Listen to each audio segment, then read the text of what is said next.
In March of 1998, Mike Tyson filed a $100 million lawsuit against Don King. How exactly did this happen? Iron Mike claimed Don King had stolen roughly $100 million from him over the past 10 years. For example, Iron Mike's lawyer alleged that Don King charged Tyson hundreds of thousands of dollars in consultants' fees to his wife and 2 sons every fight.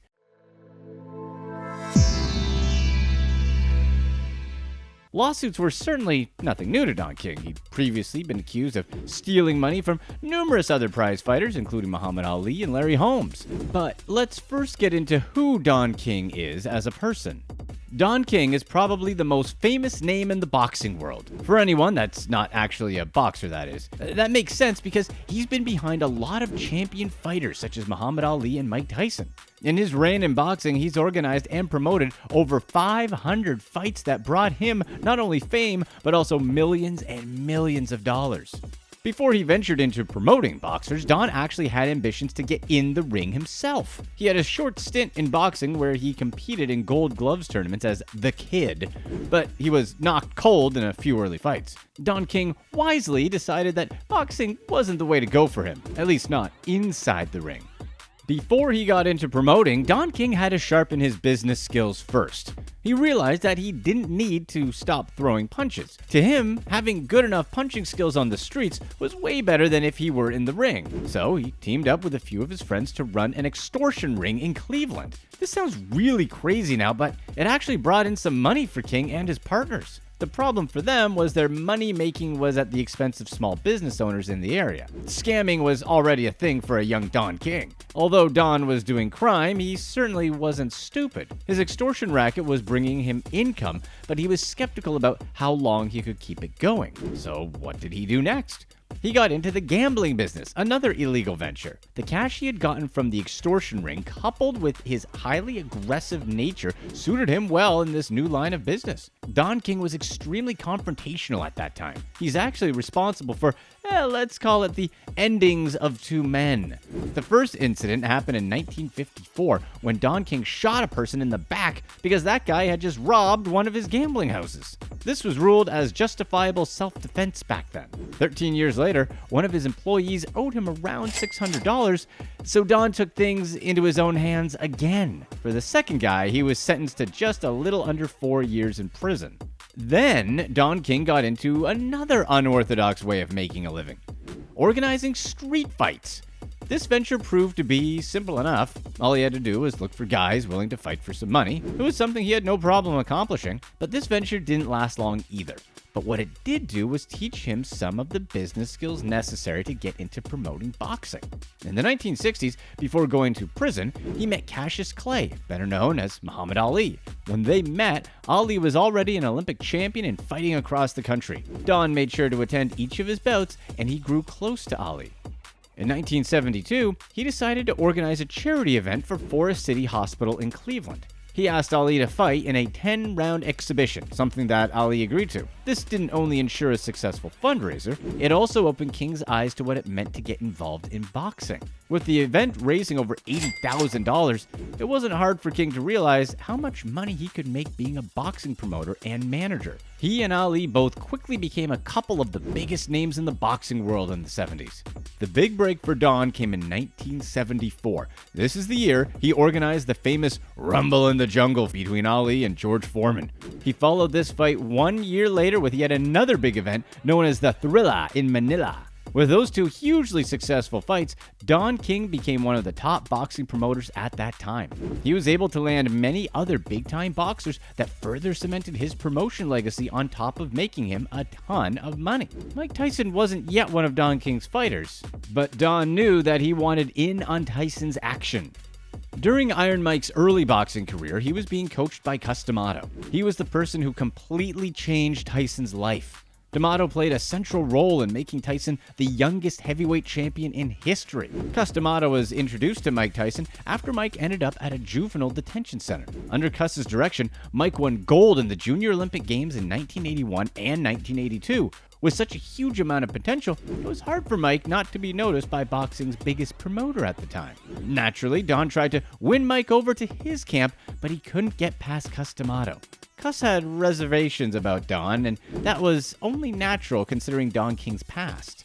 So he made sure to shield Mike from any cooperation with Don King as much as possible. And he succeeded. For a while anyways. But then, tragedy struck.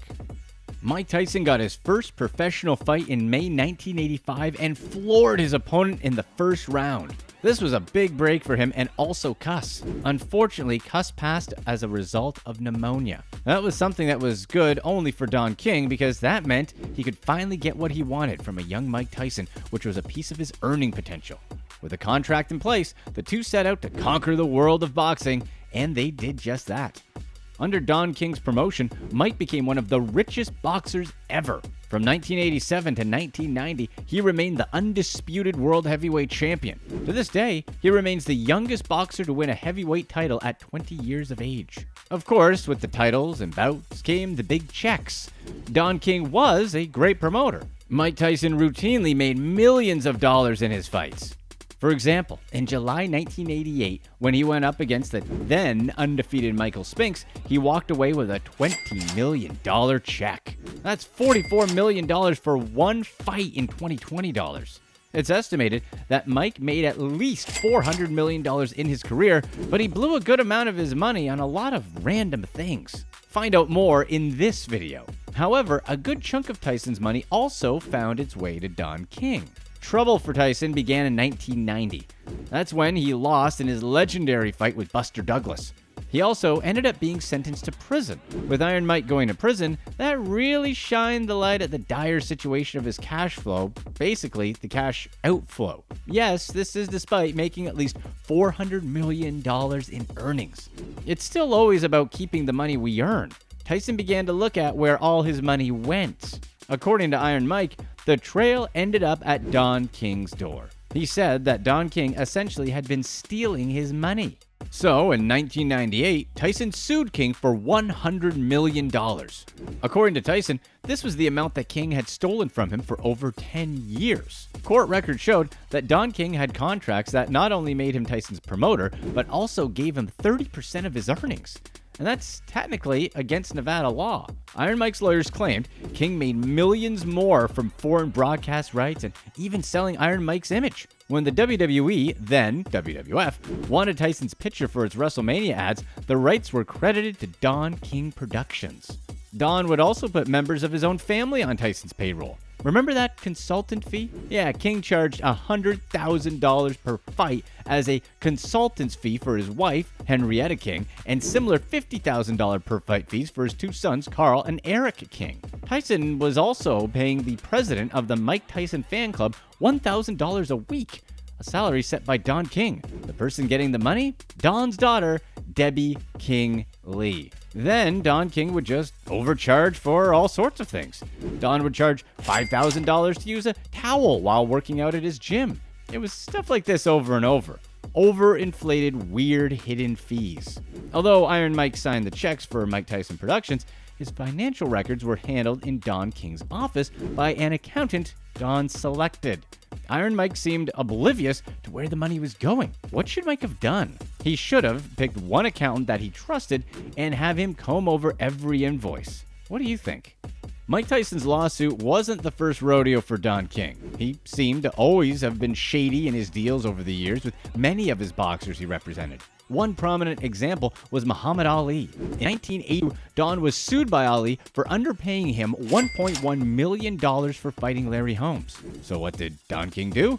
He got the help of one of Ali's old friends. He had him give Ali $50,000 in cash along with a letter that would have ended Ali's lawsuit against King if Ali signed it. Here's the thing. Ali was in the hospital at the time and most likely medicated. He ended up signing the letter, which ended the lawsuit. The letter even gave King the right to promote any future Ali fights. These were the tactics Don King resorted to. Other boxers who had problems with Don were Terry Norris, Larry Holmes, and Tim Witherspoon. Just like all of these other lawsuits, Mike's case was settled out of court for way less. Out of the $100 million that Iron Mike was demanding, Don King was able to convince him to accept just $14 million. How much did his impending bankruptcy play into accepting pennies on the dollar? Probably all of it, because that money went straight to paying off Iron Mike's creditors. In 2003, Iron Mike and Don King tried to work things out between themselves and possibly work together again. Why do boxers keep wanting to get into deals with Don King? Is it just the fact that he's such a great promoter and boxers are willing to put up with the inevitable scamming? So Iron Mike flew on Don King's private jet to have a meeting. But on that flight, he spent the whole time, let's just call it having nose beers. And he started thinking about how he really paid for the jet he's flying in because of all the money Don stole from him. So while he was riding with Don in his Rolls Royce on the way back to Don's office from the airport, he simply snapped and kicked Don in the head. Iron Mike remained hostile toward Don King for many years. In 2018, he threw water at Don for touching his shoulder at the Boxing Hall of Fame induction weekend in New York. How does Iron Mike feel about Don King today? In 2020, they seem to have reconciled. Mike Tyson apologized for what he did in 2018, and Don King seems lovey-dovey about Iron Mike. He actually said he's never had anything against Iron Mike, despite their history. We're reviewing some of the smartest and dumbest moves by professional athletes. Number 5. Marshawn Lattimore. Marshawn Lattimore is a cornerback for the New Orleans Saints. When he was drafted by the Saints back in 2017, he signed a 4-year, $15.3 million fully guaranteed contract as a rookie. It was all fully guaranteed since he was a first-round pick. Fast forward to 2020. The Saints had a 5th-year option to pay him $10.2 million for his 5th season. They decided to use that option in early 2020. This means so far, Marshawn's earned roughly $25.6 million in the NFL. In his GQ interview about how he spent his first million, Lattimore seems to be relatively financially savvy with his money. Even though he signed a guaranteed deal of over $15 million on his rookie contract, Marshawn realized that things can change quickly in the NFL. He knew the way his money was coming in isn't lasting forever. But before we get into our opinions on what's smart and dumb purchases, here's our disclaimer. First of all, we're not financial advisors, so don't take this as financial advice. Second, ultimately, at the end of the day, the value of what someone gets back with what they spend their money on ultimately is up to them. We're not giving opinions on what's, quote, worth it to a specific athlete, but instead we're giving our views on what can actually be recouped on what they spend on themselves. With that out of the way, let's get into some of these purchases. As a rookie, Marshawn's base salary was just $465,000, but remember, he did get paid a $9.3 million signing bonus. To most people, that would feel like winning the lottery. But Marshawn didn't really go off the rails in the first year. In fact, his worst financial decision he admitted to on spending his first $1 million was the $120,000 he spent on chains and jewelry. Most of that money he spent is money he's not getting back,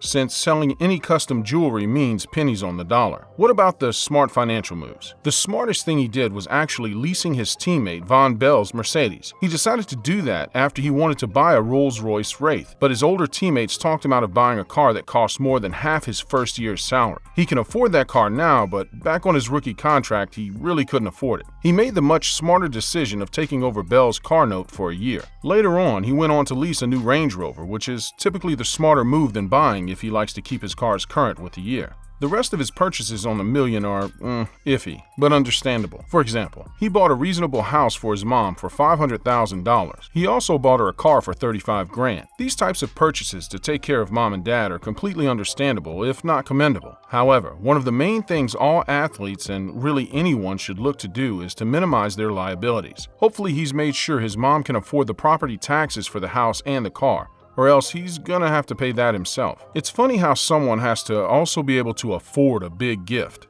He also spent $80,000 on designer clothes for himself.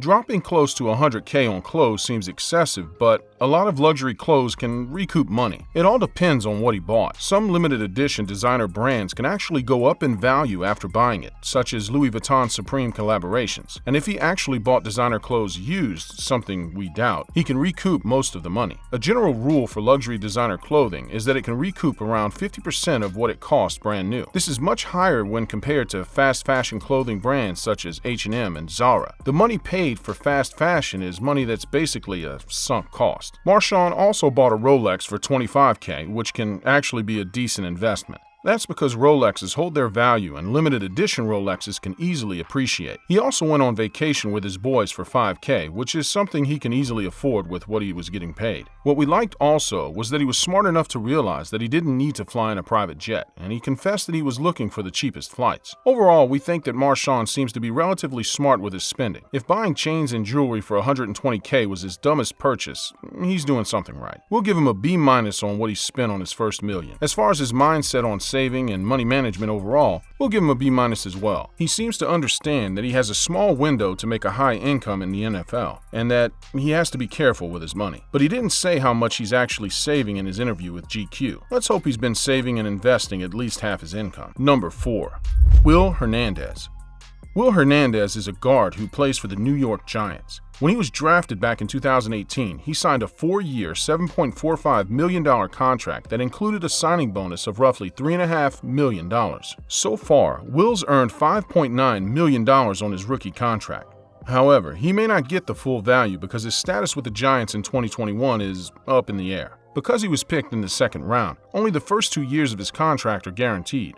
Will himself said that he knows that his income can end at any time, so he knew how important it was to save money. Hopefully he's saved a lot of money like he said he would. In his interview with GQ on how he spent his first million, he said he'd saved 70% of his money. If he did save 70%, then really none of his purchases are dumb decisions. That's because he's spending well within his means. It means that he's setting himself up for an early retirement, and if he just put his money to very conservative investments, he'll never have to work again. Even if he can't recoup any of the money he spent, it won't matter. So what were some of Will's worst purchases? In his GQ My First Million interview, he said that he bought a bidet. In case you don't know what that is, it's the toilet that shoots water you know where. He just loved it when he used his first one at a casino in Vegas. But did he need to pay $4,500 for a toilet with a bidet built in? Most likely not. He could have easily bought a bidet from Toto that goes on a regular toilet for just around $500. What makes this toilet extra special that's worth the extra $4,000? He's definitely not recouping that extra $4K he put in. He also bought a life-size Batman figure for $3,000 that he happened to see in a comic book store. That was an impulse purchase. He also bought a $1,000 Infinity Gauntlet. That was another impulse purchase. Collectibles generally get back pennies on the dollar unless they're limited edition. It's more or less money that he's not getting back. Another really bad spending decision he made on a whim was spending a lot of money at Nobu for a sushi dinner for just 4 people. It can be almost understandable if it was a special occasion, but this was just a random night. He didn't look at the menu prices at Nobu, a notoriously expensive restaurant. All of a sudden, he ran the bill up to a whopping $3,000. It's true, Nobu has really high quality sushi, but he could have had a sushi dinner on the same tier of quality probably for $500. That extra $2,500 he spent for Nobu, he probably couldn't have tasted the difference. This is especially since he confessed that he just started eating sushi. $3,000 for Hernandez in the grand scheme of things isn't that much, but $3K here, $3K there, consistently can add up quickly, and it can easily just become a part of the lifestyle for someone. So what were his smartest financial decisions? He bought some proper upscale dress clothes for around $20,000. This is a necessary expense for him so he can look proper when he travels with the team. He also needs it for appearances, which there are plenty of for him in a market such as New York City. If you bought the right clothes, they become investments that can last him a lifetime. The rest of his purchases fall into the "it depends" category. For example, he bought a Nissan GT-R for $115,000 plus another $10,000 on upgrades. This isn't that bad if he's planning on keeping the car for life, but if he's planning on getting rid of it in a year or two, he should have just leased it. He dropped $20K for his living room setup, which isn't excessive for something that he's going to be enjoying every day. He bought a big TV, a big couch, an Xbox, a PS4, and a massage chair to enjoy all of his new toys in. But these are things that would get pennies on the dollar if he tried to sell it. Then the rest of the first million he spent went to his family. He bought a 5.0 Mustang for his little sister for $45,000. He also bought his dad a 2018 Silverado truck for $68,000. There was a family trip to Hawaii for almost $12,000, and then he spent somewhere in the neighborhood of $700,000 to $800,000 on a house in Vegas for his parents. When it comes to giving to other people, these are decisions only the giver can properly judge whether it's worth the money or not. Again, hopefully his family members can afford the taxes associated each year, because if not, you know who's on the hook for it. If it were us, if our parents needed a house, we'd buy a decently nice place in Vegas for around $300,000. Then we put the rest of the roughly $400K or $500K in investments that pay dividends for the parents. Those dividends can easily cover the cost of taxes and repairs on the house with money left over, most likely. But that's just us. Overall, we think that Will Hernandez has been a little risky with his spending, especially being a second-round pick on his rookie contract. His future is up in the air ever since he got COVID and became a backup at his position in late 2020. We'll give him a grade of C+ on what he spends his first $1 million on, even if it's the last contract he gets. He could have done better, but it was probably above average when compared to the average athlete. But we'll give Hernandez an A in money management overall, if he was actually able to save 70% of what he's earned. Number 3. Laramie Tunsil.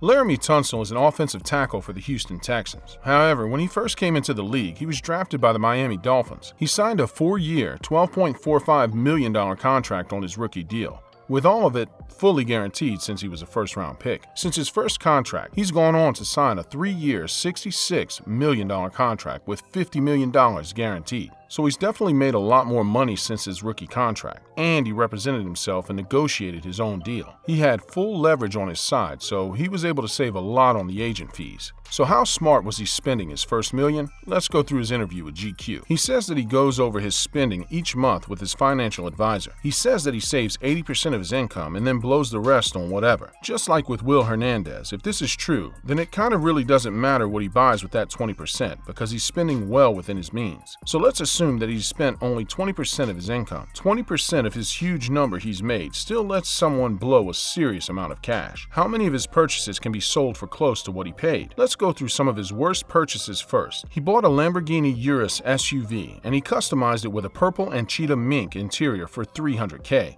We don't need to tell you that not many people are going to like this customization. When he's done with the Lambo, he'll probably be able to sell it for maybe around 40% what he paid when it's all said and done. But the Lambo truck wasn't his worst purchase. It has to be his Richard Mille watch he paid $200,000 for. He said that he didn't want to be just like everyone else with a Rolex or an Audemars watch. He wanted to be different with a Richard Mille on his wrist. However, the thing is, this watch isn't worth a huge price tag. Right now, it's the hot watch to have, but we're willing to bet these watches aren't going to hold value to anywhere close to what he paid years down the road. What were his smartest financial decisions? What were some of the things that are going to hold value for the longest? Nothing really. Maybe his KAWS collection? He's dropped nearly $50,000 for 12 KAWS figures. Of course, these are hot right now, but the resale on these collectibles could go in any direction in the future. However, the nicest financial decision Laramie has made is his donation of $250,000 for COVID relief to the city of Houston. That's a really nice way of Laramie to give back to the city he plays for. The rest of his financial decisions with his first million were for his mom and his little brother. He bought his mom a Bentley Continental for $200,000. He bought his little brother a 2020 G-Wagon for $150K. Again, only he knows if giving that to his family is worth it. And with how much he's made, he really doesn't need to worry about the taxes for these things. Overall, we think that Laramie Tunsil is doing an absolutely fantastic job with his money by saving 80% of it. His worst spending decision overall was easily the Richard Mille watch. That's something that he'll probably regret buying in the future when they go out of style like Jacob & Company watches. It's a $200,000 watch that may recoup somewhere around $50K in the future when he's done wearing it, and this is why we give him an overall grade of a D on how he spent his first million. A lot of what he spent on himself is money he's not going to be able to get back if he had to sell it. But if he saved 80% of what he's made, he'll never have to worry about it. But when it comes to saving and understanding finance, it's absolutely an A+. Also, it's definitely a flex that he saved a lot of money being able to negotiate his own second contract. Number 2. Dwayne Haskins.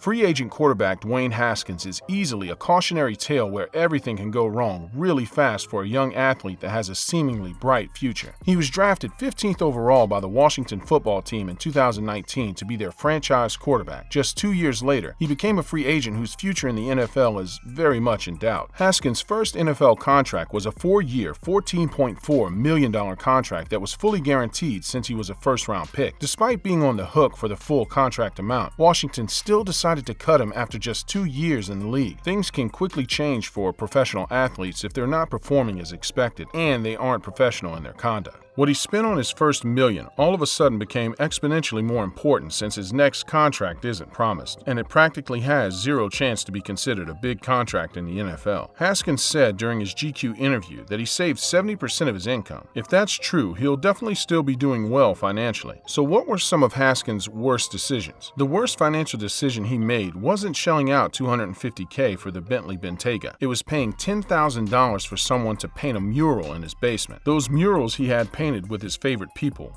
definitely aren't going to add value to the house when it's time to sell. It's just another sunk cost. Then there's the chain that he made with his initials for $10K. That's another $10K he isn't getting back. He also was paying for a personal shopper to help him find ways to spend his money on fashion. This is easily his most unnecessary expense. What were the smart decisions he made? Maybe his purchase with the Patek Philippe. This is a classic brand watch where the resale value is high. He paid $60K for the Patek, which isn't that astronomical for the most well-known high-end watch that holds its value and may appreciate. The rest of his first $1 million was spent on paying for the education for his sister, some vacations, some expensive but necessary dinners for rookie hazing, and then for taxes. The fact that he counted the taxes towards the $1 million shows a little bit of financial savviness. However, he did buy his mom a house for $750K, which wasn't counted in his first million. Overall, it seems like Haskins hasn't really spent too ridiculously on his first contract. His spending became much more of an issue ever since he got cut from the Washington football team. There were some iffy choices right off the bat, such as spending $250K on the Bentley and $10K on the jewelry. Also, the personal shopper was just completely unnecessary because he obviously wasn't spending that much time focused on being a quarterback. But him accounting for taxes and spending his first million brought him up a little bit. We'll give him a B- on how he spent his first million. But as far as money management goes, if he did indeed save 70% of what he's made in the league, then it's easily an A. Number 1.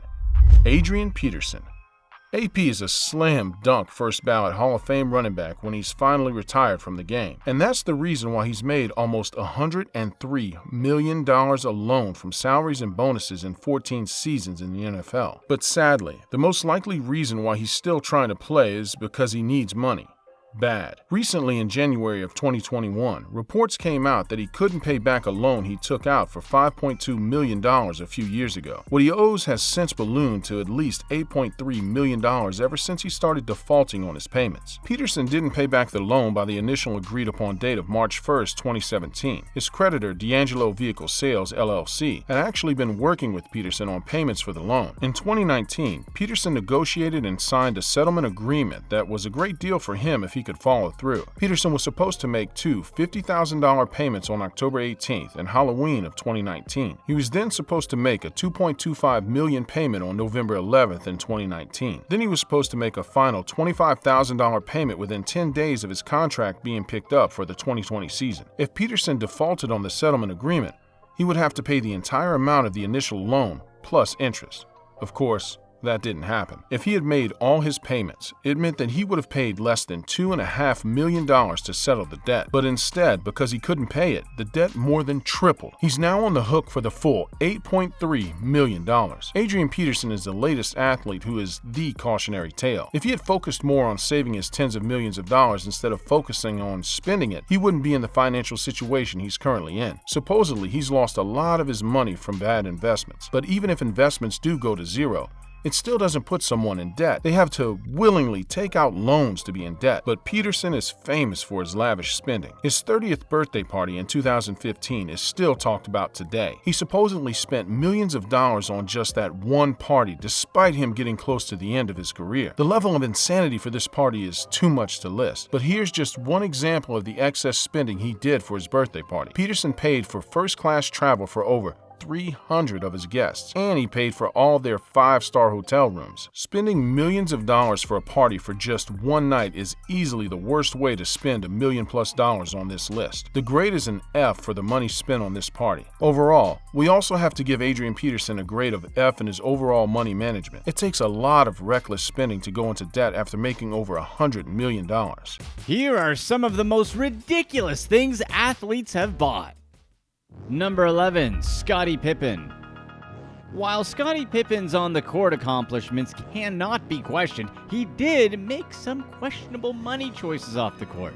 Exhibit A would be a jet he bought for $4 million. Now, buying an actual jet isn't actually that crazy because you can recoup most of the cost of the jet if you bought the right one. Plus, it can be a business expense. However, the expensive part of owning the jet is the upkeep. And unfortunately for Pippen, he had actually bought a broken jet. How? Because Pippen apparently did not inspect jet before buying it. the jet's engine needed $1 million to repair. He ended up suing his lawyer, and Scotty never fixed the plane. Hey, do us a quick favor and hit that like button.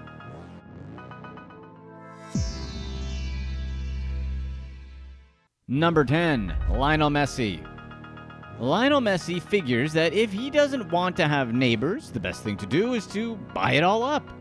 When you have noisy neighbors, there are typically two choices: accept it or move away. But when you're Lionel Messi, you have another option. Messi and his family moved into a house in a coastal town south of Barcelona back in 2012, but they were extremely noisy. Messi's neighbors right next door had bought the house right before the 2008 recession, and they would have lost money if they sold it at market value. So they decided to rent it out, and that meant a lot of strangers kept coming around and having wild parties. Messi's original plan was to build a dividing wall, but a lawsuit from the neighbors prevented that. So instead, Messi just bought the house himself just so he could have some peace and quiet. But this isn't as crazy as... Number 9, Danny Granger. Former NBA star Danny Granger decided to build a bat cave. Danny Granger earned some pretty big contracts. He made over $70 million in the NBA. That's a lot of money, but is it actually Batcave money? Granger started his Batcave project and continued with it for 3 years. The catch here is that we don't know if it was ever completed. Maybe that's the whole point of having a Batcave. The last update of the Batcave was when he gave an interview to Sports Illustrated talking about the details in 2012. In the interview, he mentioned that the Batcave was having a circle built in it that Granger would park on. Then the circle would just spin around just so Granger wouldn't ever have to back out of his driveway. And oh yeah, after that, the car would get lifted up on the circle into his house. Do you know if the Batcave was ever finished? Let us know in the comments. Number 8, Al Jefferson. Al Jefferson must own the biggest bed that we've ever seen. And it makes sense. Al Jefferson is 6'10" and almost 300 pounds. In his 13 years in the NBA, he's made over $133 million. So putting it into a bed that fits him makes sense. But did he need all this bed though? His teammate Mo Williams was so amazed, he tweeted out a photo of Jefferson in his bed.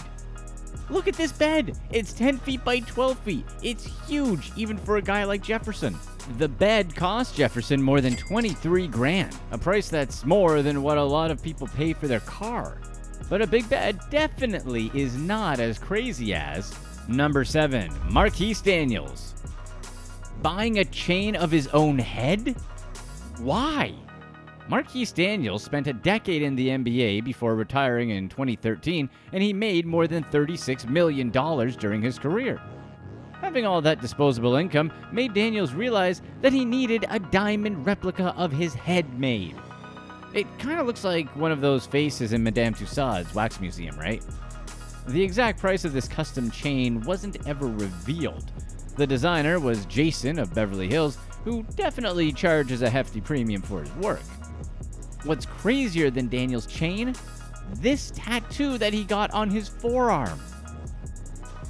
Number 6, Chris Singleton.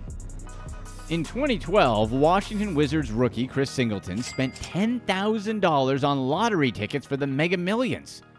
That may seem like a small price for a player who made close to $1.5 million that year, but playing the lottery is basically throwing money away, and it's almost never a plus EV situation.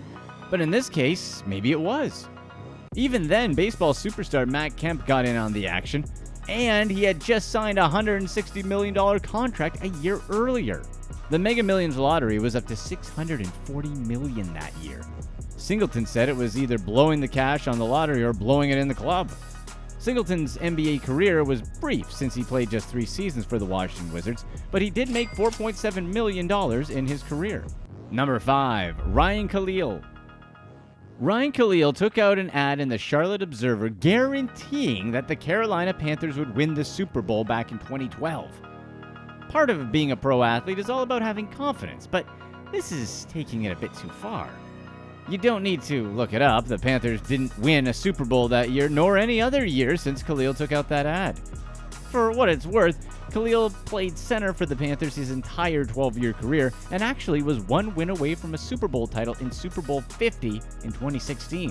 When the Panthers got to the Super Bowl that year, some journalists started to say that Khalil was just a few years off in his prediction.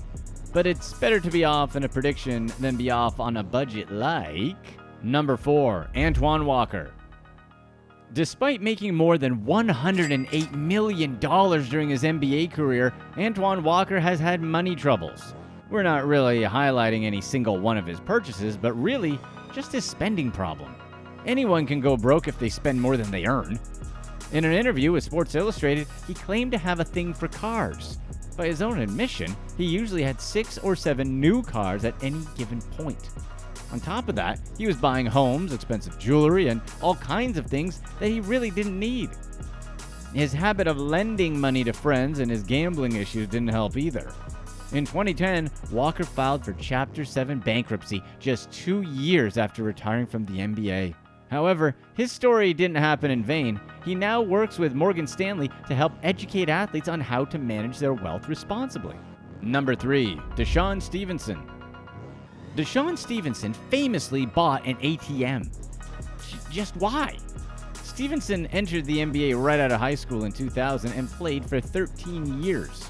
Stevenson made more than $27 million playing in the NBA. So why did he put an ATM in his house?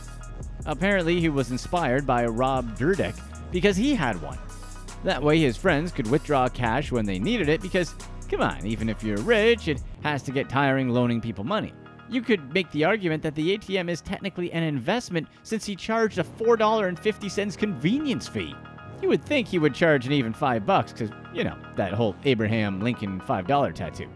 Number 2, Rafael Nadal. Tennis superstar Rafael Nadal just finished buying this yacht that's worth a whopping $80 million. Okay, just kidding. It only cost him around $6.2 million. It would have been ridiculous if he spent $80 million on it because that would be more than a third of his estimated $200 million plus net worth. $6.2 million for a yacht is actually quite reasonable for someone worth $200 million or more. Plus, it also makes sense when the house he owns has a yacht club in the backyard. In fact, this purchase isn't ridiculous at all. In fact, it's beginning to look like a smart move, kind of like the one made by Ice Cube. Watch this video to learn more. Nadal had been a long-time yacht lover, and he finally made that splurge in 2019, and the yacht was delivered this year. It's an 80-foot sunreef power catamaran that he named Great White. Nadal designed the interior himself prior to it being launched at Sunreef Shipyard in Poland. Number 1. Carmelo Anthony. Carmelo Anthony posted a picture of himself beside a camel with the caption, quote, "Everybody got dogs and cats as pets. I got a camel." Okay, makes sense. When you've been a 10-time NBA All-Star, that means you buy a camel? With the money he's made, getting a camel is barely a drop in the bucket, but it's still just strange. Do you know how long he kept the camel? Let us know in the comments. Here are the real reasons why athletes go broke. The biggest and most important reason just might surprise you.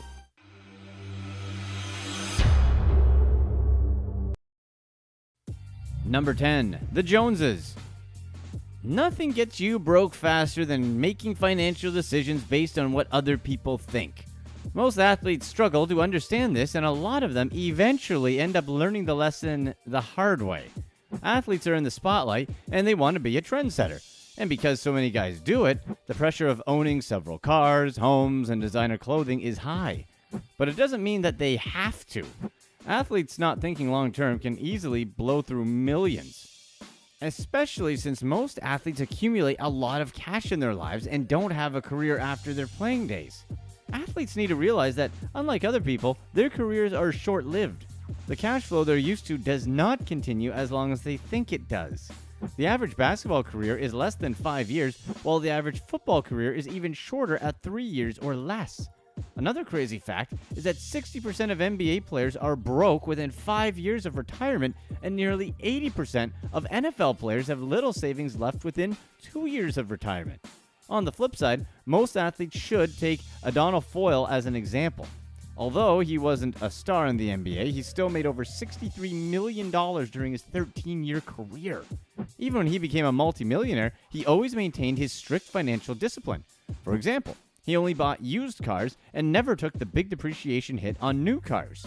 Foyle never adopted the carefree spending lifestyle of his peers. Instead, he learned from their mistakes and controlled his spending, even cutting out $4 coffees for a while midway through his career and brewing coffee at home. Number 9. Mismanagement. Imagine if the person who's supposed to help you make more money actually has no clue what they're doing. That's the story of William Tank Black, one of the most notorious agents in sports history. He was kind of the Bernie Madoff of sports. Black was originally a South Carolina assistant football coach. He started Professional Management Incorporated and quickly used his football connections and charisma to become one of the most successful football agents of his time. Let's take former running back Fred Taylor as a quick example. Taylor was the Jaguars' first-round pick in 1998 and one of Tank Black's premier clients. He invested Taylor's money, along with a lot of other players, in a Ponzi scheme in the late 90s. Tank Black lost $3.6 million of Taylor's money alone. Investing in a Ponzi scheme by accident is just one example of dumb things Tank Black did with money. But he was extremely charismatic, and that's why players trusted his judgment. In fact, Taylor was so close to Tank Black that he started calling him Pops. He represented well over 50 NFL players at his peak. In 1999, he signed a record 5 first-round draft picks in the NFL in addition to 3 second-round draft picks. Tank Black ended up in prison because of money laundering and stock fraud. He lost millions of dollars for his clients.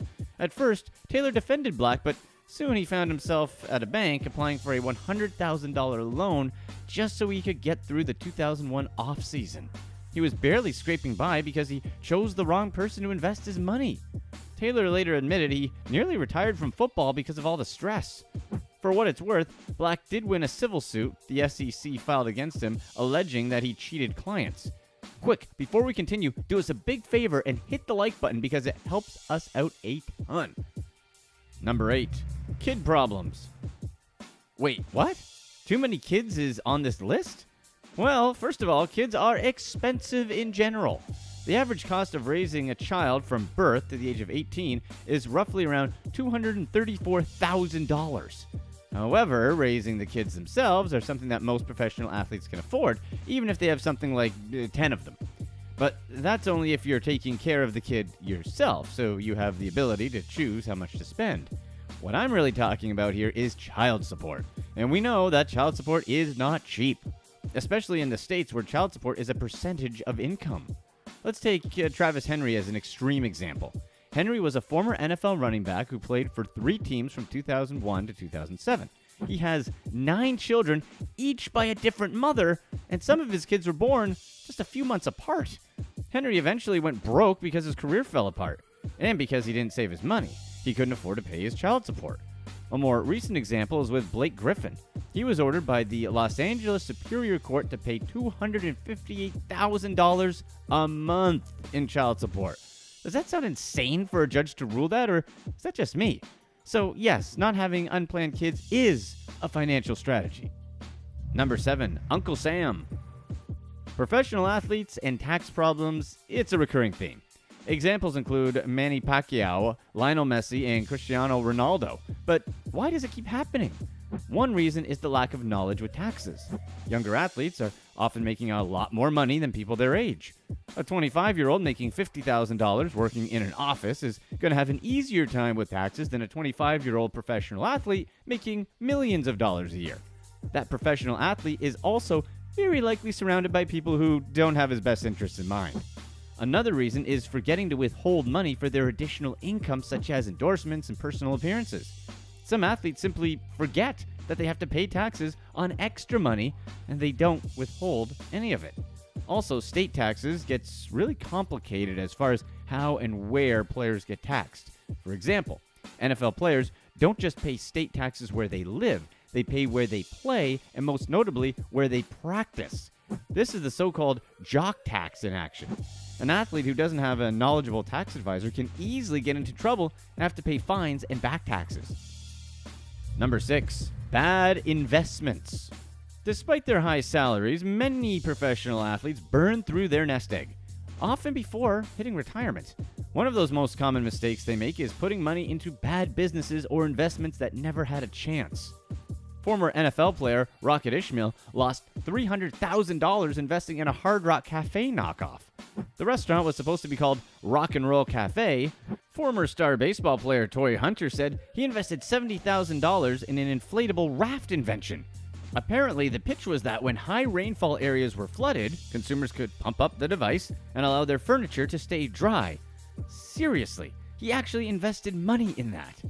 Former NBA forward Vin Baker thought that he was getting into a safe investment by starting a seafood restaurant, but the restaurant was foreclosed on after nearly $900,000 in unpaid loans. Former pitcher Curt Schilling famously lost millions of dollars in 38 Studios, a video game company he started, and the list of bad investments that athletes get into go on and on. The lesson here is that business is tough. However, a lot of times, the ideas are just as bad from the get-go. Number 5. Too much house. Players love putting money into their house. Chronic overallocation into real estate and bad private equity is the number one problem for athletes in terms of financial meltdown. I'm not talking about just buying regular houses as an investment to flip or buying commercial real estate to rent to businesses. I'm talking about buying too much house that they can't afford to live in.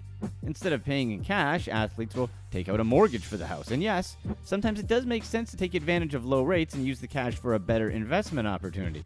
But that's a whole different argument. Some examples of athletes who had to foreclose their homes at some point include Jose Canseco, Antoine Walker, and Allen Iverson. The problem with athletes buying too much real estate is that when they get into trouble, they have a hard time selling the house even when it's at a considered bargain price. That's because of the high price of the homes athletes buy. A house is a very liquid asset, especially when it's worth millions of dollars. Athletes typically put in crazy stuff that most people don't want. Whatever expensive custom-made additions they put in the house typically won't reflect back in the sales price. Number 4. Entourage. It's often made up of close friends and family members, but does the entourage actually make sense for an athlete? Athletes and agents say a support system can be a necessity, and that's true. Athletes are constantly asked for money. Mundane tasks, such as going to the supermarket, can be a challenge for someone ultra-famous, so it definitely makes sense to have a personal assistant or maybe even 2. But honestly, no one needs 50 people hanging around helping them navigate everyday life. Unless they're helping to run a business, the only thing an entourage that big is good at is spending an athlete's money. Business is business, and friends are friends. Athletes that blindly give away money to someone they grew up with isn't doing their friends a favor, nor themselves. Oscar De La Hoya saved nearly $400,000 a year in food, housing, and travel expenses after dropping 10 entourage members mostly made of good friends. Allen Iverson used to roll with a crew of up to 50 people. Mike Tyson used to have a payroll that had almost 200 people. Find out some more of the crazy ways Mike Tyson blew through $400 million by watching our video here. In reality, no one needs to buy their friends, no matter how rich they are. Number 3. Bad partners. Athletes today have to be very careful whom they marry because they can end up losing most of their hard-earned money if they choose the wrong spouse. Divorce is expensive, and this is an issue even the average Joe deals with. Sometimes it's the athlete's own fault. That was the case with Michael Jordan and Tiger Woods. Tiger ended up paying over $100 million to his ex-wife because of his infidelities. And Michael gave up over $168 million to his ex-wife Juanita. But athletes can have bad partners in the financial sense even if they don't get a divorce. Both people have to be on the same page when it comes to finances. Once you get married to everything. And that everything includes spending habits and debts. It's not that we're against marriage here, but if you're going to get married, make sure you want to do it and make sure it's to the right person. Number 2, life choices. Some athletes are champions on the field, but some of them are also champions at just making plain dumb life decisions. These bad decisions basically just show their attitude towards money. We're not against spending money because at the end of the day, what's the point of being rich? But we're against not getting the proper value for each dollar you spend. For example, ex-NFL player Vince Young once had to fly from Nashville to Houston. He didn't want to deal with a bunch of crying babies and just people in general, so he bought up every seat on the plane. Yep, there were 120 seats, and he bought them all, very likely paying as much as $22,000 for one flight. He didn't even get the benefits of flying private. And let's not forget the time he dropped $15,000 for one meal at the Cheesecake Factory. What's the most expensive item on the menu? Ex-NBA player Gilbert Arenas spent $1 million on his pool and Shark Tank. Nope, he didn't get that money back when it was time to sell the house. Ex-Nick Eddie Curry once had a $1,000 a month cable bill. The examples are literally endless. All this stuff is only what's made public. There's most likely way dumber stuff out there that we just don't even know about. Number 1, the biggest reason. And what exactly is the biggest reason athletes go broke? Spending more money than they make is easily the number 1 reason why athletes and anyone else go broke. If you want to get ahead, spending less than you earn is the most important financial law to understand and live by. You have to keep what you earn. You want to let money work for you once you get rich instead of the other way around. When you spend less than you earn, you're no longer playing catch-up and living paycheck to paycheck. All the stress that comes from living paycheck to paycheck can be paralyzing. And yes, as crazy as it sounds, plenty of professional athletes live paycheck to paycheck. That's the number 1 reason why athletes go broke. They spend more than they make. Once they started making big money, their lifestyles got even bigger. Here are some of the craziest athletes ever.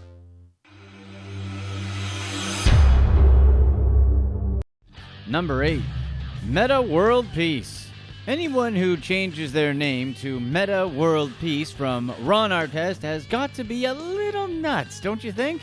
This is a guy who, after joining the Chicago Bulls as a rookie, applied for a second job at Circuit City because he really wanted the employee discount. That's just insane. The funny thing is, he actually got hired and worked a shift. Hopefully he took full advantage of the 50% discount while he could. He also admitted that he drank Hennessy in the locker room at halftime while with the Bulls.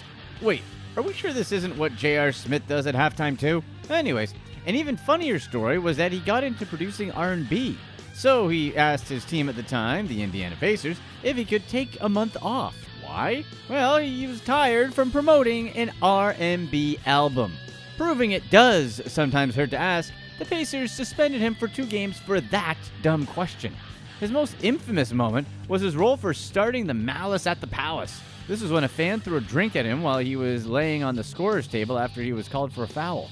So Artest went into the stands and started fighting the fans. Then there was that other time he showed up to do an interview with Jimmy Kimmel in his boxers.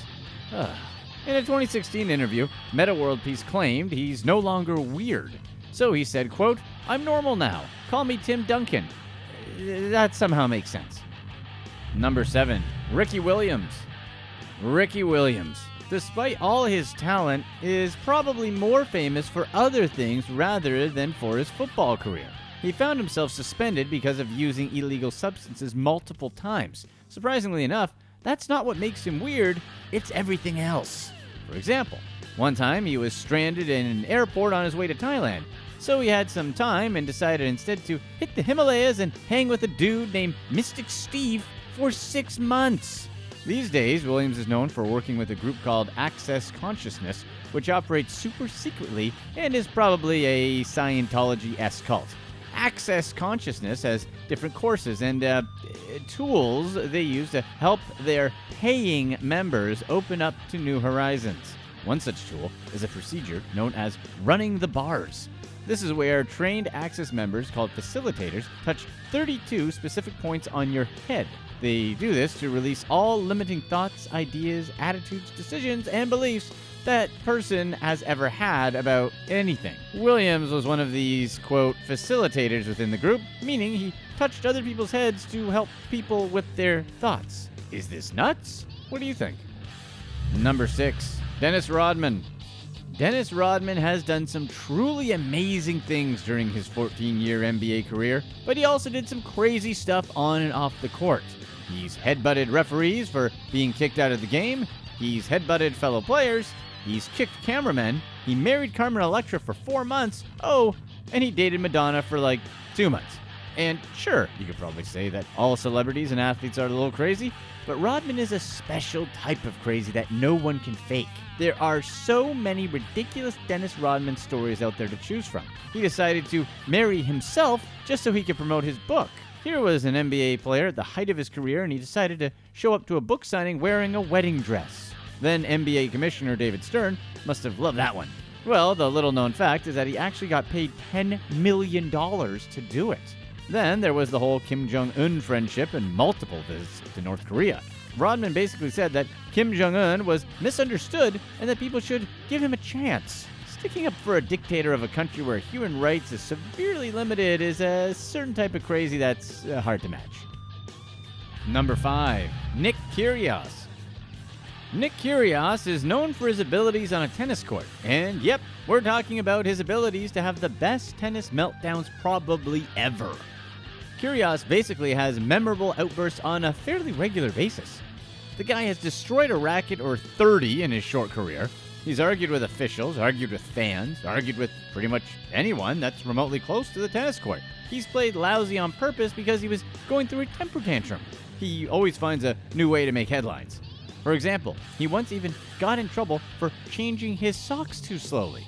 The funny thing is, he's actually admitted that he doesn't love tennis and doesn't work as hard as his peers. Yet he's also ranked as high as 13th in the world and has an impressive record against some of the best players in tennis. Obviously, it's a sign that he could really dominate if he actually put in the work. But he doesn't have a coach because apparently he doesn't take well to coaching. You don't say.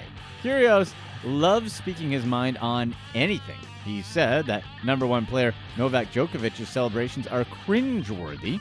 He's also said that number 2 Rafael Nadal has super salty double standards when it comes to losing. Then there was the time he admitted to aiming a ball right at Nadal in one of their matches. His most infamous trash talking had to be back in 2015. That's when he told fellow tennis player Stan Wawrinka that his girlfriend was cheating on him right in the middle of a match. Whatever it takes to win when he feels like it, right? Number 4, Manny Ramirez. Manny Ramirez regularly did stuff that made sense only in his mind and nowhere else. Fans and players just called it Manny being Manny. That was essentially code for, this guy's nuts.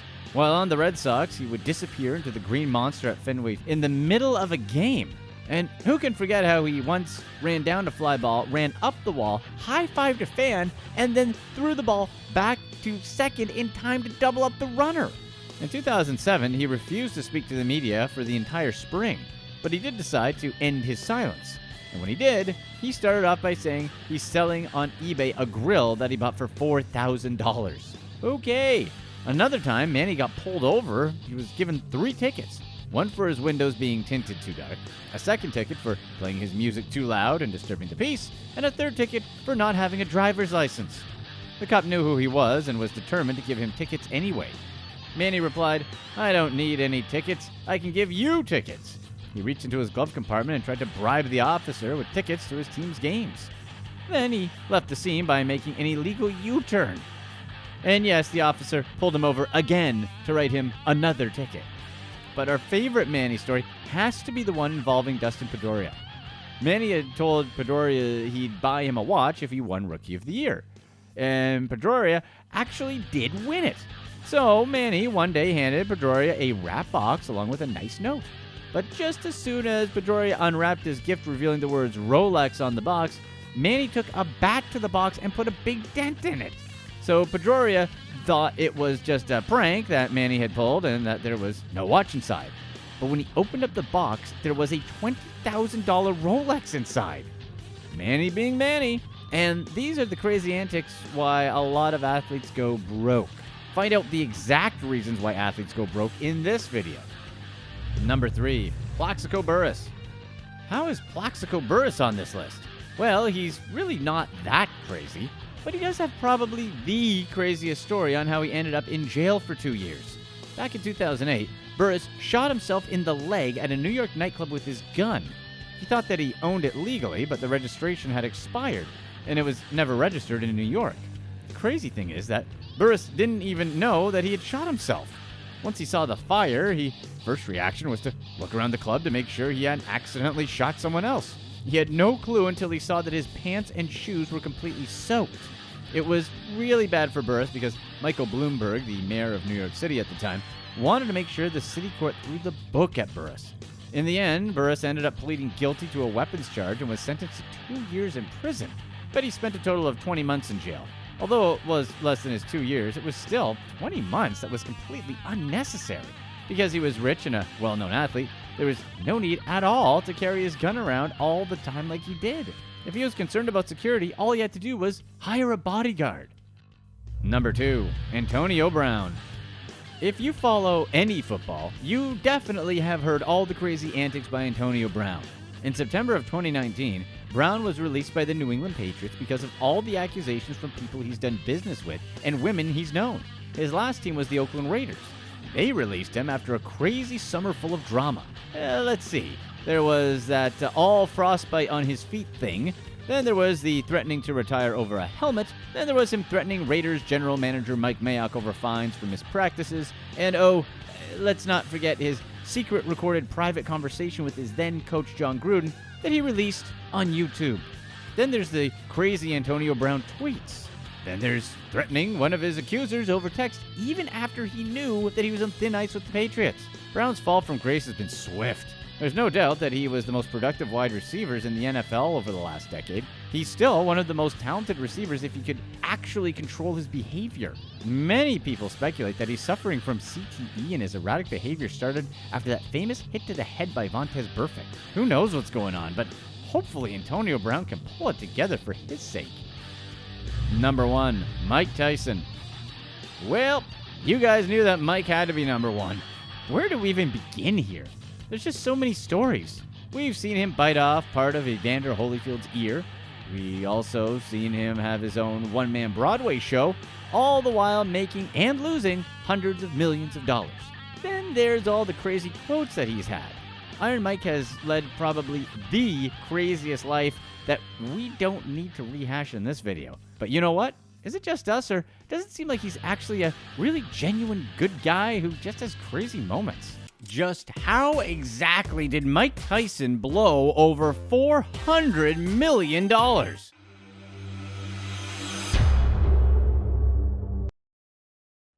Number 11, cars. Mike Tyson's decline into bankruptcy began when he got out of jail in 1991 after being inside for 3 years. His check writing became as legendary as his knockouts, and by the middle of the 90s, he had spent a whopping $4.5 million on cars and motorbikes. Throughout his career, the boxer had a love of fast machines, and he thought to have bought more than 100 vehicles over the years. He certainly had a thing for Bentleys. One day, Mike and his entourage visited a top-end dealership in Las Vegas and saw a Bentley Azure. With a price tag of $320,000, it was one of the priciest cars in the world at the time. Not happy with just buying one, he ordered 4 more. He handed over $1.5 million in an afternoon. Even though he was spending hundreds of thousands of dollars on a car, Iron Mike was treating them like he would his underwear. With so many cars, it was often hard for Tyson to keep track of them. He'd often lend his friends vehicles from the fleet and forget who had them. His entourage would later go on a treasure hunt to recover the missing automobiles. Hey, do us a favor and hit that like button because it really helps us out. Number 10, clothes. For Iron Mike, looking good has always been important. It may stem from his impoverished upbringing in the Bronx when his mother could barely scrape a living. Once he found fame and fortune, he had to keep up appearances, even when he was not boxing. During the 90s, he would regularly spend $100,000 on clothing and jewelry every month. He'd think nothing of spending $1,500 on a shirt. In his court documents during his divorce case, Iron Mike spent $400K a month to maintain his lifestyle. Hey, real quick, if you're enjoying this video, don't forget to hit the subscribe button and the notification bell because you don't want to miss our latest upcoming releases. Okay, back to Iron Mike. Even when he was about to declare bankruptcy, his spending habits did not change. A few months before the court filing, Tyson walked out of a Beverly Hills jewelry store with a gold and diamond necklace. It was worth more than $170,000. And the thing is, he did it on credit. The store owner said it was typical to let stars like Mike take goods as they were good for it. Number 9, miscellaneous expenses. You know that just being Mike Tyson is a costly business. A multi-millionaire pro boxer has to look and act like a playboy, even if he has a hemorrhaging cash problem. As we've seen, Mike always liked to be a snappy dresser with plenty of bling to go with it. Just day-to-day living took its toll on his pocketbook. Like we said earlier, Mike was blowing around $400,000 a month. Here are some examples for his miscellaneous expenses from 1995 to 1997. He spent $9 million in legal fees, $230,000 on pagers and cell phones alone, and $410,000 on a birthday party. Essentially, if Mike liked something, he'd buy it. The same goes for people he met. If he liked them, he'd give them a little cash to go on their way. If you do the math, he was spending about $10 a minute every minute of each day and night, and nothing much to show for it in return. Number 8, homes. And then there are, of course, the homes and estates he bought around the country to live in whenever it took his fancy. He had homes in Las Vegas, Ohio, and Maryland. They were all decked out with as much bling as possible. This, of course, meant gold fittings in the bathrooms. At one time, he purchased a 21-bedroom, 24-bathroom mansion in Connecticut that came complete with its own nightclub and casino. And gold fittings throughout the house, of course. Obviously, the maintenance on these estates wasn't a cheap deal either.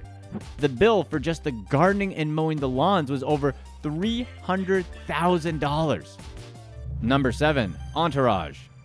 Looking after Iron Mike required an entourage of people dedicated to making sure their boss didn't need anything. At one point, Tyson had a payroll that had almost 200 people. All of the cooks, bodyguards, and chauffeurs required to be paid a salary, along with their health and liability insurance. In 1996, he hired a guy named Steve Fitch, who also goes by Crocodile, to join him at news conferences dressed in combat uniform. His only job was to shout out guerrilla warfare during the events, for which he was paid the princely sum of $300,000 a year. Keeping in touch with each other and their boss meant pagers and cell phones and the bills that go with them. In one 2-year period during his spending spree, the phone and pager bills amounted to a staggering $230,000. Number 6, extravagances. Everyone loves a party, and Mike Tyson was not an exception. Mike wanted to be flashy, and his parties were definitely Jay Gatsby-esque. For his 30th birthday in 1996, Mike spent more than $400,000 on the party. We only know he spent this amount from his bankruptcy filings, and unfortunately, they don't give any details on what exactly the $400K was spent on for the party. And then there's the bathtub. Yes, it's true, a bathtub is on the list of Mike Tyson's craziest things he's ever bought. Back during the time he was married to actress Robin Givens, he wanted to give her an amazing birthday gift. And of course, anything that's normal had to be better in gold, right? So he bought her a gold bathtub that cost $2.2 million. It may not have been the best bath in the world, but it was undoubtedly one of the most expensive ones at the time. Number 5, legal troubles. Oh, and that marriage to Robin Givens cost him a ton of money.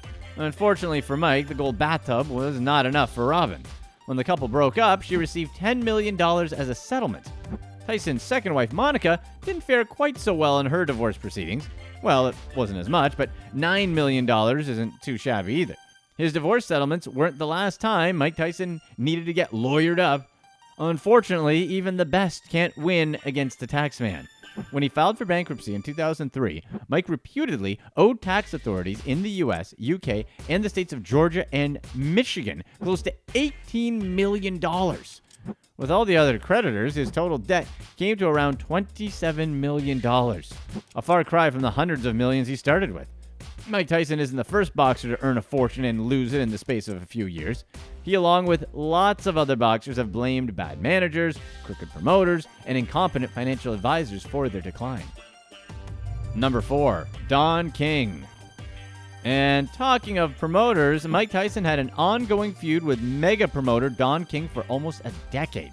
Tyson has always maintained that Don King had stole money from his earnings from his fights at the height of his fame. So much so that after he got out of prison in 1995, he filed a lawsuit against Don King, claiming $100 million in damages. The legal battle raged on for 8 years and was only brought to a head by Tyson's bankruptcy. In a settlement, Don King agreed to pay $14 million to Tyson, but he never saw a penny. All the money went to pay off his creditors as part of his agreement with the Solvency Court. But the bad blood between the two men lives on. At the 2018 induction into the Boxing Hall of Fame, Mike threw a glass of water at Don King after King had tapped him on the shoulder. Some grudges never end. Number 3, animals. Most of us like to have a pet around the home. A dog or cat is enough to give most of us entertainment on end. But for Mike, having a regular, old, boring, domesticated pet wasn't enough. For him, the pet of choice was the very rare Siberian tiger. And not just one, but a pair of these awesome giant cats. Each one is reputed to have cost him $70,000. But it's not the cost of them that's that expensive, but it was the upkeep. Just keeping them fed cost thousands of dollars a month, as each one of them would eat about 40 pounds of meat a day. Mike also had to have a specially designed enclosure for the tigers built at his home. That way, they could play all day. And of course, he knew that tigers are ferocious and dangerous animals. He hired an animal trainer to look after his tigers and to care for them at the cost of $125,000 a year. Number 2, Iron Mike today. Even after going through all that he's gone through in his life, Mike has never lost one of his best attributes, his self-confidence. He says being sure of oneself can extend to every facet of someone's life, and he's proven that better than most people. Since his bankruptcy, Mike has lived up to his nickname of Iron Mike. After losing $400 million and being in debt for millions, he's shown a steely determination to come back whatever the cost. Boxers like George Foreman have been able to use their clean image to get lucrative advertising contracts, but not so with Mike. He's had to survive and claw back using the skills he showed so powerfully in the boxing ring. In his autobiography, Tyson talks about his flaws and how he's had to own up to them and look at ways of improving himself. Mike's friends have told him to stop thinking about the past and what has passed. Instead, he knows that he has a lot to look forward to for the future. He's taken that to heart, as you can see in the positive attitude Mike shows when talking about his life. Today, he knows he's a much wiser man in a better place in life, even if he has less money. He knows the mistakes he's made and how crazy his life used to be. Number 1, Tyson's earnings now. Now in his 50s, Mike Tyson has rebuilt himself a future. He's become an actor, playing in a dozen or so successful Hollywood movies. Admittedly, he's used to playing himself or a character not very far from his real life. His best-known parts on the big screen are his cameo roles in the Hangover franchise. He's also appeared in a number of television shows, such as the series Entourage. He also has been on a series on Animal Planet about pigeon racing. He's still a businessman today and apparently choosing better partners than he did during his boxing career. His latest money-making venture is a successful greenery farm in Nevada. Here's our athletes who found success after their careers. Number 10, George Foreman. How many of you guys out there have owned a George Foreman grill? Maybe you still do. Considered a heavyweight champion in pretty much all categories of life, George Foreman might actually be more known for the grills he pushed than actually being a boxing champion. To one generation, Foreman became a symbol of strength after his gold medal victory in boxing at the 1968 Mexico City Olympics. From then on, he became almost unstoppable. He won every single fight he had until finally losing to Muhammad Ali in 1974. However, to another generation, he was the newest and oldest heavyweight boxing champion who happened to be on TV selling an interesting grill. Foreman was approached by Sultan Incorporated to push the grills, since he credited his comeback success to his new healthy diet. Foreman said yes, and the rest is history.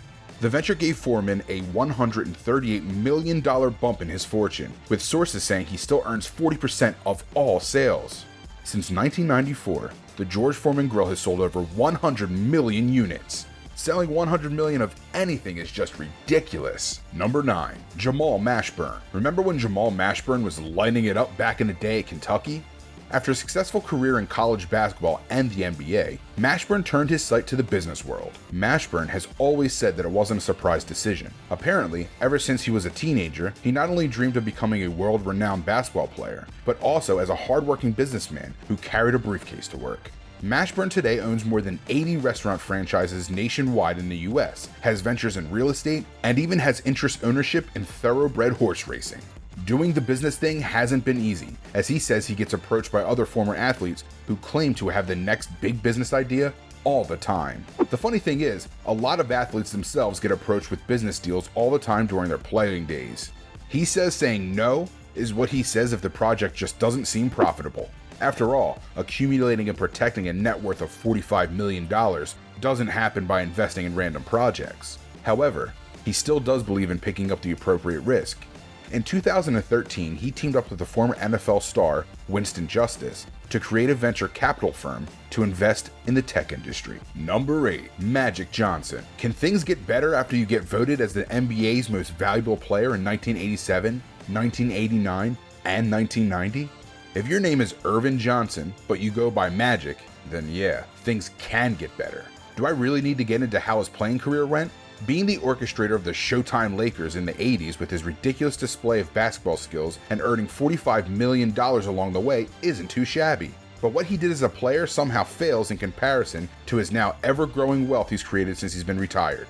Known as a very intelligent businessman, Johnson has been able to venture in many different areas such as real estate and media. Even though he publicly announced he was HIV positive back in 1991, the success didn't really change for Magic. The media frenzy created by his announcement didn't stop his successful business mindset. After establishing Magic Johnson Enterprises and investing in a variety of businesses that includes buying a minority ownership in the Dodgers, he keeps on growing his net worth. He's ranked 10th on Forbes' list of highest paid retired athletes, having a net worth of $500 million. Number 7. Bill Bradley. Successful doesn't exactly describe the amount of achievements Bill Bradley has been able to achieve after his playing days. Bill Bradley was a former college basketball star at Princeton. He then played professionally with the New York Knicks, where he won 2 championships. After he retired, his number was retired as well, being the 4th Knick to have his number retired. In 1977, he decided to run for the Senate, coinciding with his retirement from the NBA. Once in the Senate, he was known for being something of a nerd, specializing in complex policies. He even decided to run for president in 2000. Even after receiving high-profile endorsements, his 2000 presidential candidacy for the Democratic Party wasn't enough for Bradley to beat out Al Gore for the nomination. On many occasions, he has mentioned that his success in sports and in life is based on his respect for practice time and preparation. During his NBA career, Bradley used his fame on the court to explore social as well as political issues, meeting with journalists, government officials, and social activists. He also worked as an assistant to the director of the Office of Economic Opportunity in Washington, D.C., and as a teacher in the street academies of Harlem. However, interestingly enough, Bradley has said that he felt uncomfortable using his celebrity status to earn extra money endorsing products as other players did. Number 6. Vinnie Jones. Did you guys know that Vinnie Jones actually was a professional soccer player before he was playing tough villains in such movies as Lock, Stock, and Two Smoking Barrels and Snatch? His professional soccer career started back in 1986, and ever since then, he became known as an enforcer in soccer. Known for his rough playing tactics, Jones became popular for his enforcer role, and to this day he holds the record for the fastest foul ever in a soccer match, with Jones receiving a foul just 3 seconds into a match. Being a quote, hard man, in soccer certainly proved to be useful for Jones, helping him land roles in the British films I mentioned before, and it has also helped him make the leap into American films such as Gone in 60 Seconds and Swordfish. With a real-life background as tough as this guy, how would you not expect him to be the go-to bad guy when it comes to these intense and rough characters? Number 5. Phil Jackson. Phil Jackson is a case of several types of retirement. Most people on this list have retired from their sports life. Some have even done it several times. But Jackson is known as a retired player and multiple-time retired coach of the NBA. He first started his professional career when he was drafted by the Knicks in 1967, where he became a fan favorite because of his energy on defense. After playing for a couple seasons with the Nets, he retired as a player in 1980. However, his best days in regards to basketball were still ahead of him. Jackson was able to coach MJ and the rest of the Bulls to 6 championships during his time as coach. As if this wasn't enough, he took his Zen magic to the Lakers, and he gave Shaq his first ever championship win, as well as helping coach Kobe to his 5 titles. Jackson's unusual Zen coaching techniques allowed him to get the most out of the superstars playing for him at any given time. Number 4. Michael Strahan. Transitioning from the NFL to home screens nationwide proved to be fairly easy for Michael Strahan, although he was once someone that pretty much all quarterbacks feared, as Strahan still holds the record for most sacks in one season. Strahan has become the lovable, friendly guy everybody wants to watch on TV. But this scenario wasn't exactly what he first thought he would do as a teenager. After only one season of high school football, he earned a scholarship to Texas Southern University, where his record-breaking career in college football would officially start. Shortly after that, he was drafted by the New York Giants, where he spent his entire career. He won the Defensive Player of the Year award in 2001. When he finally decided to retire, he did it in a big way, by going out a winner after the Giants won the Super Bowl by beating the Patriots in 2008. After having an amazing career, Strahan then jumped right on TV and somehow became a star without skipping a beat. Becoming a commentator on Fox NFL Sunday, he seemed like a pro from day one. From sports television, he then jumped into the mainstream, landing a hosting gig alongside Kelly Ripa and Live with Kelly and Michael. Then he became the face everyone sees on Good Morning America. Needless to say, he actually now earns a lot more than he did in his playing days. Number 3. Terry Crews. There's no way the most famous pecs in the world weren't going to be on this list. It comes as no surprise that Terry Crews has become one of the most well-known names in the entertainment industry, given his multiple talents. A lot of people didn't know that one of his talents included a career as a linebacker in the NFL.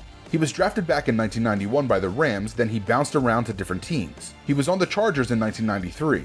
And he also went to the East Coast playing with the Washington and Philadelphia. However, it wasn't until 1999, 2 years after his retirement from football, that he got into the entertainment industry.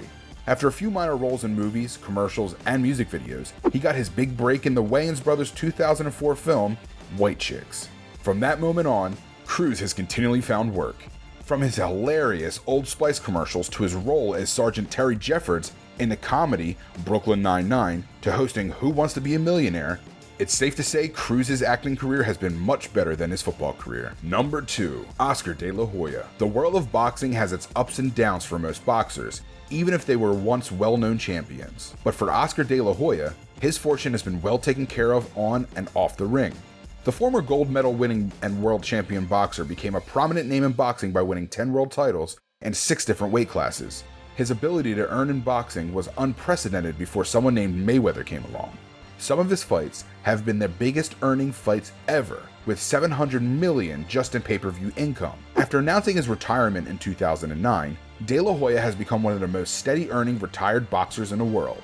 His continued success is because of the creation of Golden Boy Promotions, his boxing firm that consistently puts on some of the best fights in the business. Although he's messed with the idea of coming back to the ring, De La Hoya seems to have found a safe place backstage promoting the biggest fights now, instead of being in the middle of the ring. Number 1. Jan Tiriac. Known for his unfiltered comments about women and his love life, this Romanian former tennis star has created a completely ridiculous empire after his tennis career. For example, Jan Tiriac has turned the Mutua Madrid Open in Spain into one of the most popular sporting events in the country. When he decided to retire, his fortune didn't disappear. He became the manager of tennis superstars such as Boris Becker and Guillermo Vilas. At the same time, he did what any smart business mogul would do with his fortune. He opened up his own bank, and that's where the majority of his wealth has come from. With over 50 branches nationwide, UniCredit Bank has become one of the largest private banks in Romania. Tiriac has managed to extend his business to insurance, hotel, and car businesses. He's actually one of the richest men in all of Europe, with his fortune close to 1.7 billion euros. Some say that his reason behind his success is because of the attitude he has being born in Transylvania, only 40 kilometers away from Dracula's castle. During his long career, he won 22 double titles, with 1 Grand Slam title in men's doubles at the 1970 French Open. Here's what's next.